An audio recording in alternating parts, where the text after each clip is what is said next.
Here with North Texas head coach Eric Morris. Coach, welcome to Media Day. What do you kind of accomplish at these things? Your guess is as good as mine, right? I think it's really good for the student athletes first and foremost. I mean, they've been working hard all summer long, and for them to come to a venue like this and to come and represent, their programs, their hometown, their families, I think is really neat. I mean, for these to be now streaming, on ESPN Plus, and for the families to be able to tune in and really watch them as they've matured, and they're great players. They deserve to be here. So I think it's more about the student athletes getting this experience as opposed to just hearing a bunch of coach talk up there. Jed Duncan's one of the guys that you brought here. What have you been impressed with him and the offensive line most about? Yeah, so I brought two linemen with me. That might be a first for me, right? And so one offensive lineman, one defensive lineman. But Jed is a guy that, has been unbelievable in helping me as the head coach and the rest of our coaching staff as setting our culture, building a sense of community, and really being a leader for us from day one. So he's a guy that he's undersized, 6'1", 6'2", 290-pound tackle that started last year and graded out as one of the highest, guys on PFF. And so super proud of the way he handles his business on and off the field. I mean, grades unbelievable. He's in the community doing work in Denton all the time and is a great leader for us. So super excited. I think he's kind of the leader of that group of offensive linemen, which is, a group I'm quite frankly the most excited about probably coming back on our team. And then to move on to Mason Richards is a guy, which is a great story, a guy that, same thing, first team all-conference last year. He's one that the portal was one of the good things for, right? He was overlooked from Burleson right down the road, went to Eastern New Mexico playing Division II football, Defensive Player of the Year, got in the portal, was able to come up a division. Same thing, I mean, have 7.5 sacks last year, a ton of TFLs. And a guy, I think, watching him this summer and this spring, I think this kid has a chance to play on Sunday. So super proud of those guys, and they've been a coach's dream. I wish I had a lot more like those two.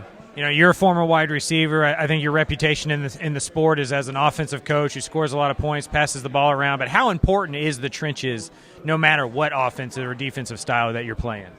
Yeah, it's just huge. I think that's one transition I made when I became a head coach is I really want to put an emphasis on running the football. I think that it creates a physicality, not only on game day but in practice, to create that throughout your team.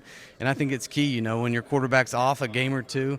I played for probably the most prolific passing offense in the history with Graham Harrell. We have a chance where we're 9-0 and we go into Oklahoma and we have a bad game. We can't complete a pass and we had nothing to fall back on. And so I think it's important not only for the offensive side of the ball to learn how to establish a run game, but for the defense to really be able to gut it out and stop the run game first and foremost. And so I think holistically it just helps your team, and I think it establishes a sense of physicality.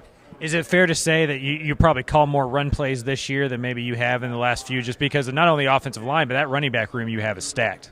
God, we have a stable of them. So when I first got here, and I start getting to know some of the players and coaches and sit down with Coach Cobbs, and, he talks about how he has 4 running backs that he loves. And I'm like, come on now. Like, how 4 of them that are that good. And so as I dig into it, been around it now for 7 or 8 months, we have 4 damn good running backs. And they're all a little bit different, but big, strong guys, that I think every one of them has over 1,000 yards in their career. And so yeah, absolutely. I think, as a play caller, that'll be a little bit of a safety belt for me is knowing that I have those guys. We have a really experienced offensive line. So I definitely think that you'll see a little bit more in the run game from us. What's the quarterback competition status right now, and what are going to be the 2 or 3 things that determine that battle? Yeah, so we got 3 of them competing for it, and this is the first time in my career I've had 3 competing this late. And so at some point it makes me a little bit uneasy, but really I think the last 2 scrimmages were promising for me, is because they kind of take they take their turns being good and bad during the course of the first couple of weeks of spring ball. Last 2 scrimmages, I thought they all 3 performed really well and showed a lot of signs of improvement. So the cool thing is all 3 of them are athletic and they can all 3 run the football. And so I think that'll add, a kind of a new dynamic to our offense. And so they've had a great summer and super excited. We're going to split the reps up evenly I'd like to, by the second scrimmage, have a starter named, and so we'll have to move pretty fast during the course of camp. I've always heard offensive coaches say that when they become a head coach, they hire a defensive coordinator that runs a system that they hated playing against. Is that true? And what does this system that you've installed at North Texas defensively kind of offer an offense? Yeah, I mean, I think, if you look at what Iowa State was able to do for the last 5 or 6 years defensively, it's just remarkable to me. And me being in the Big 12 and really understanding that league and the way they were able to change, the whole entire way they played defense. And I think it changed their program. And so, I think a bunch of people have tried to mock what they've done. It's really moved to the high school game. I mean, our 2 coaches from Iowa State, anytime they go into high school in the state of Texas, coach, they want to sit down and talk for hours about the 3-3 stack. And so, as I got into it, I hated playing against it. I hated game playing against it. I thought that they did more with less, and I thought that it was revolutionary at the time. Even though more people were getting to it, I'd never thought that people could do it as well as they could.